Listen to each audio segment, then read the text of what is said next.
चलिए तो हम लोग क्या देख रहे हैं, लेजर। एक बार ध्यान से देख लीजिए, बस 5 मिनट बता रहे हैं, 5 मिनट का लेजर क्या होता है?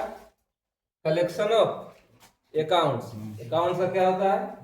कलेक्शन होता है। हम यहाँ पर देख रहे हैं कि बहुत सारा अकाउंट आया है ना, इसमें क्या है? बहुत सारा अकाउंट का कलेक्शन है, लेकिन सब किसी एक अकाउंट से संबंधित है। किससे? कैश से संबंधित है। अगर हम कैश का खाता खोल रहे हैं तो हमको पूरे लेन देन में ये देखना पड़ेगा कि कैश कहाँ से आया और कैश कहाँ गया।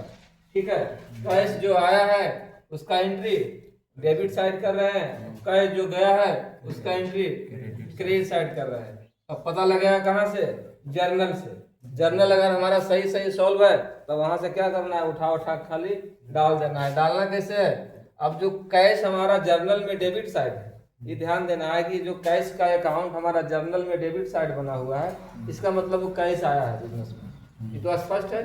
अब कैश जो आया है तो हमको ये देखना है कि अगर डेबिट साइड में कैश आया है तो इसका मतलब है कि उसका जो क्रेडिट साइड है वो कैश वहां से आया है। ठीक है, अरे यही ना पता चलता है। तो अगर हम एंट्री करेंगे डेबिट साइड में कैश का एंट्री कर देंगे तो ये पता नहीं लगेगा कि कैश कहाँ से आया है। ठीक है, और हम किसी से सामान खरीदे हैं तो पार्टी का नाम लिखेंगे तो ना पता लगेगा कि सामान हमको कौन दिया है। ठीक है, और हम अपने नाम लिख देंगे, बात समझ रहे हैं? हम अपने नाम लिख देंगे तो ये कैसे पता लगेगा कि सामान हम किससे खरीदे हैं? ठीक है, पता लगेगा। हम यहाँ पर वो गाड़ी लाए और यहाँ पर क्या करें, महिंद्रा की गाड़ी है, इसको हम सब कुछ स्टिकर सब हटा दे, नाम था अपन नाम लिख दे, ये पता लगेगा कि कौन कंपनी की गाड़ी है? नहीं पता लगेगा। तो उसका पहचान होता है किसी भी चीज का कि अगर हम कैश अगर हमारे पास आया है तो कैश कहाँ कहाँ से आया है, उसका एंट्री हम डेबिट साइड में करेंगे। और अमाउंट किसका लिखेंगे? अमाउंट हम कैश का लिखेंगे। ठीक है, क्योंकि एंट्री हम किसका कर रहे हैं? लेजर किसका बन रहा है? कैश का। तो पैसा किसका लिखाएगा? पैसा कैश का लिखाएगा, लेकिन एंट्री किसका होगा? उसका उल्टा साइड में जो अकाउंट है उसका एंट्री होगा, ताकि पता लगेगा कि कैश देने वाला कौन है ना, कौन पार्टी है, कहाँ से कैश आया है। ठीक है, तो उसका एंट्री हम डेबिट साइड में किए हैं। यह स्पष्ट है कि आपका सुमंस कैपिटल से आया, कमीशन से आया, हिना टेलीकॉम से आया, सामान बेचे उससे तुम्हें कैश आया। अब हो गया क्रेडिट साइड। अब कैश हमारा कहाँ कहाँ गया है, किसको किसको हम दिए हैं, कहाँ कहाँ कैश खर्च किए हैं। ठीक है, तो अब यहाँ पर हम देख रहे हैं कैश हम चंदा में दिए हैं, कैश हम सामान खरीदे तब दिए, स्टेशनरी में दिए, कैरेज यानी भाड़ा में दिए, रॉक्सी सिस्टम को दिए। अब सामान अब खरीदिएगा तो पैसा दीजिएगा ना, रॉक्सी सिस्टम को दिए, सिटी बैंक में जमा किए, है ना। सुमंस ड्राइविंग यानी मालिक अगर खुद भी पैसा निकाल रहा है जिसका मतलब है कि बिजनेस से पैसा वो जा रहा है। मत सोचे कि मालिक निकाले तो मालिक के है और उसका क्या नहीं, मालिक है तो उसका भी हिसाब होगा। मालिक अगर 1 रुपया बिजनेस से निकाल रहा है तो उसको आप डालिएगा कि कैश मेरा बिजनेस से गया है ना। मालिक अगर मतलब कि नहीं, उसको आज़ादी है, वो निकाल सकता है, उसको निकालने का आज़ादी है, लेकिन हिसाब किताब रखना पड़ेगा। ठीक है ना, बाप बेटा में हिसाब नहीं होता है। तो बाबू जी पैसा दिए तो कि छोड़ देंगे, नहीं पूछेंगे सांझ के अरे कितना खर्चा किया, कितना बचा। ये अलग बात है कि आप कहिएगा 10 लोग समोसा खा गए, कुछ नहीं बोलेंगे, है ना। मालिक को कोई बोलेगा पैसा निकालने में, लेकिन हिसाब तो दीजिएगा ना कि इतना पैसा हम आपका बिजनेस से निकाले हैं। अकाउंटेंट उसका हिसाब लेगा, उसका मालिक से भी हिसाब लेता है।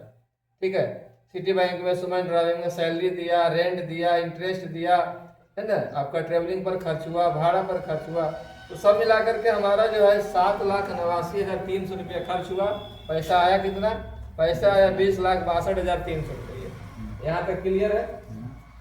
अब आया ज्यादा गया कम, यानी पैसा हमारे पास कितना बच गया? 12,73,000 बच गया। अभी पैसा जो बच गया इसको हम क्या करेंगे? आगे फॉरवर्ड करेंगे। ठीक है, इतना हम फॉरवर्ड किए, जोड़े तब ना बराबर हुआ। हिसाब बराबर करने के लिए डेबिट साइड क्रेडिट साइड को क्या किए? बैलेंस को हम कैरी डाउन किए। इधर से कैरी डाउन किए, इधर से कैरी डाउन किए। 12,73,000 इधर से कैरी डाउन करेंगे तब क्या होगा? ये बराबर होगा। अभी आपका डेबिट बैलेंस ज्यादा है, कैश का डेबिट बैलेंस क्या है? ज्यादा है, क्रेडिट बैलेंस आपका कम है। तो देखा जाए तो ये आपका 12,73,000 रुपया जो है ये आपका डेबिट बैलेंस है, क्योंकि डेबिट साइड ज्यादा है। ठीक है, अब यहाँ पर क्या किए? क्लोजिंग हुआ हमारा 12,73,000 रुपये से क्लोजिंग हुआ। ठीक है, तो मेरा क्लोजिंग बैलेंस है, इस बैलेंस को हम क्या किए? अगले साल फॉरवर्ड किए तो वो क्या हो गया, बैलेंस ब्रॉट डाउन हो गया। ठीक है, तो यहाँ पर हम लोग 2 लगाते हैं, डेबिट साइड है तो यहाँ 2 लगेगा।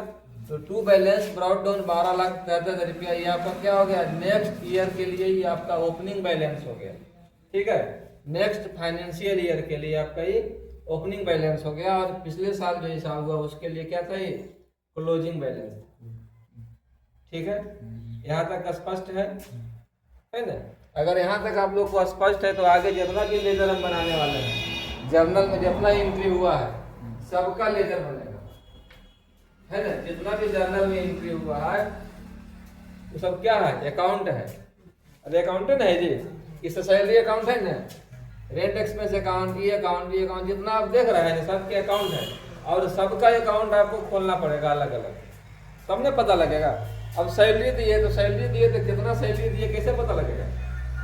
तो सैलरी का क्या करेंगे, सैलरी का लेजर खोले, लेजर मैंने अकाउंट खोले, समझ में आया ना? तो इसी तरह जैसे बताएं वैसे ही आपको पूरा का पूरा अकाउंट जो है बनाना है। किसका किसका बनेगा तो लिखिए, आज हम लिखाते हैं, इसको यहीं पर समाप्त करते हैं।